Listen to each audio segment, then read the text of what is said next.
Et bonjour tout le monde. J'ai eu envie de vous proposer cette année un calendrier de l'Avent un peu particulier parce que j'aime bien le calendrier de l'Avent, je trouve ça marrant. Et du coup, l'idée m'est venue de vous proposer tous les jours une petite lecture d'un extrait d'un livre que j'aime bien.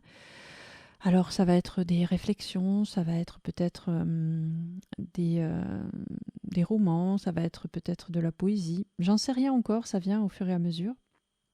En tout cas, j'espère que déjà, ça vous fera découvrir peut-être des livres et puis aussi que ça va vous apporter peut-être des prises de conscience, des questionnements ou des sourires, de la bonne humeur. Voilà, j'espère que ça servira à ça.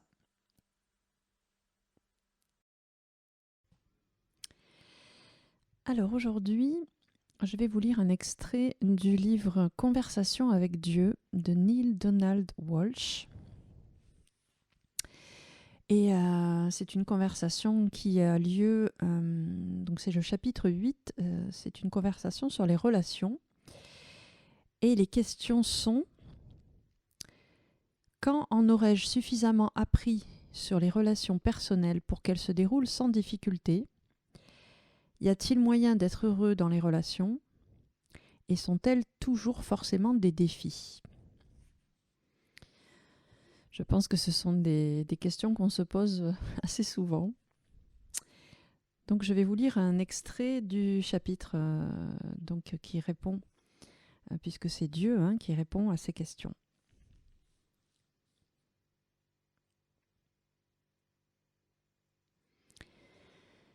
Sois reconnaissant pour chaque relation personnelle et entretiens-la comme une chose extraordinaire, comme une occasion de donner forme à qui tu es et que tu choisis d'être à présent.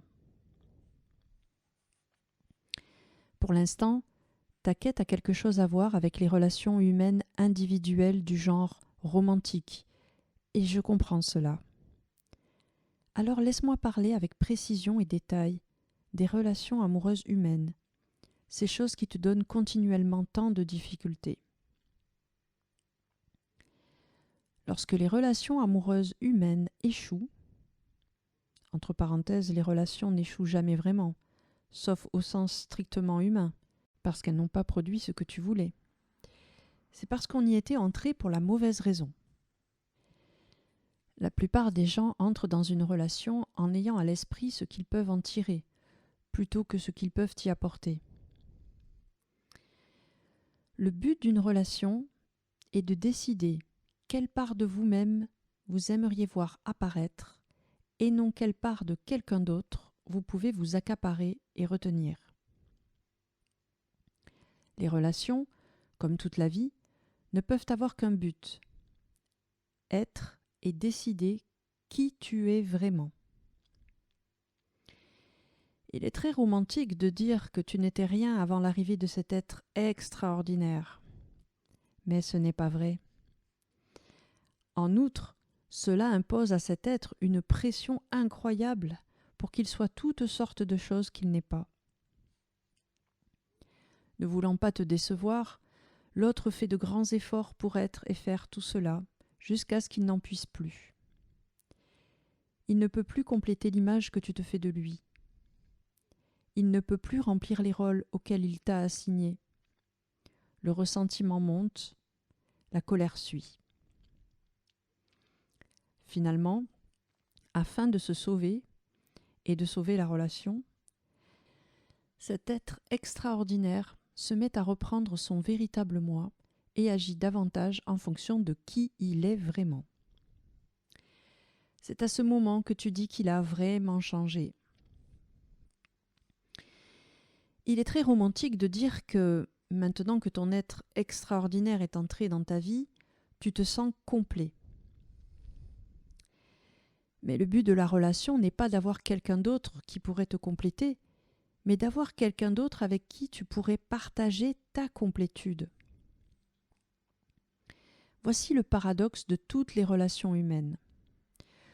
Tu n'as besoin de personne en particulier pour faire l'expérience de qui tu es, et, sans quelqu'un d'autre, tu n'es rien. C'est à la fois le mystère et la merveille, la frustration et la joie de l'expérience humaine. Cela exige une compréhension profonde et une volonté totale de vivre d'une façon sensée au sein de ce paradoxe. J'observe que très peu de gens le font. Lorsque vous entamez pour la plupart vos années de formation aux relations personnelles, vous êtes rempli d'anticipation, plein d'énergie sexuelle, le cœur grand ouvert et l'âme joyeuse, bien qu'impatiente. Quelque part entre 40 et 60 ans, vous avez abandonné votre plus grand rêve, laissé de côté votre plus grand espoir et vous vous êtes contenté de votre attente la moins élevée ou de rien du tout. Le problème est si fondamental, si simple et pourtant si mal compris que c'est tragique. Votre plus grand rêve, votre idée la plus élevée et votre espoir le plus cher avaient quelque chose à voir avec votre cher autre plutôt qu'avec votre cher soi. L'épreuve de vos relations personnelles a permis de mesurer à quel point l'autre a été à la hauteur de vos idées et à quel point vous vous êtes considéré à la hauteur des siennes. Mais la seule épreuve véritable mesure à quel point vous êtes à la hauteur des vôtres.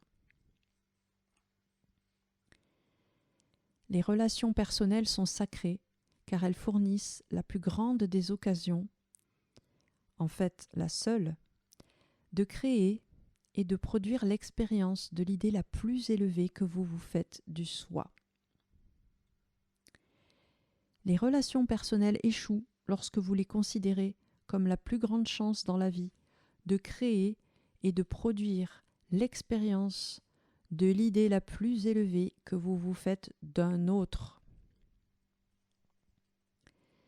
Si toute personne qui se trouve en relation se préoccupait du soi, de ce que le soi est en train d'être, de faire et d'avoir, de ce que le soi est en train de vouloir, de demander, de donner, de ce que le soi est en train de chercher, de créer, de ressentir,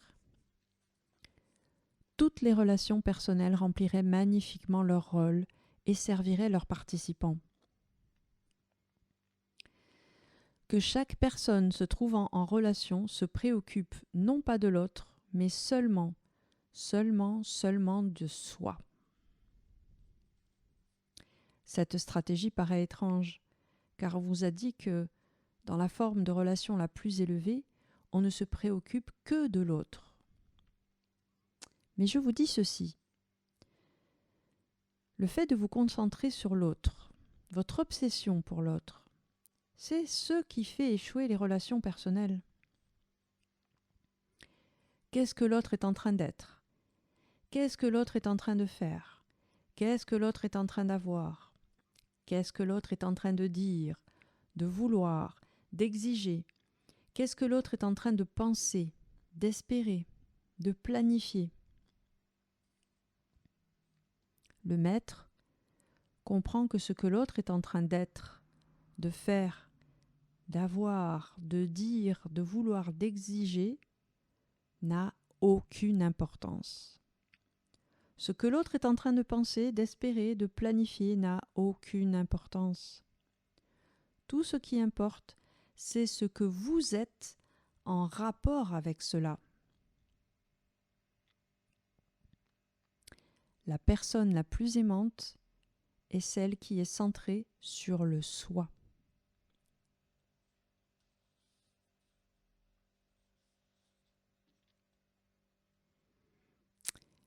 Et voilà, les amis, cette vision des relations personnelles et même amoureuses. C'est une vision un peu bizarroïde peut-être pour des personnes qui n'ont jamais entendu ça. Et aussi, je pense qu'on peut voir ça comme une base, mais après bien sûr, qui se modèle en fonction de l'autre, justement. Voilà, je vous souhaite une belle journée et puis je vous dis à demain. Je vous retrouve pour une nouvelle lecture. Bye bye!